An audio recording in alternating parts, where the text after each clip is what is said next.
Qarşıdan Novruz bayramı gəlir və bu gözəl bayram münasibəti ilə, bu mübarək bayram münasibəti ilə hamınızı təbrik edirəm. Allah bu bayramı bizə mübarək eləsin. Allah gələn günlərimizi, keçən günlərimizdən xeyirli, faydalı eləsin inşallah. Çox gözəl bir bayramdır və təəssüflər olsun ki, hər il bayram gələndə o mövzu səngimir ki, dinin buna münasibəti necədir, İslamın buna münasibəti necədir.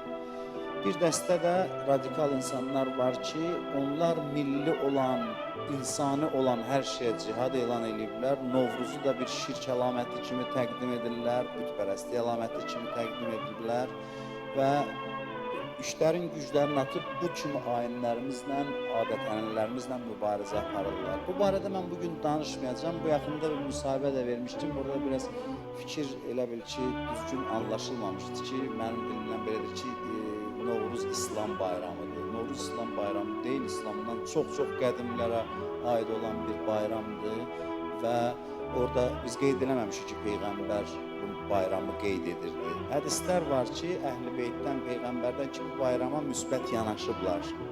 Amma heç də vacib deyil ki, hər bir şey haqqında hədis olsun. Mütərəqqi olan, insanı olan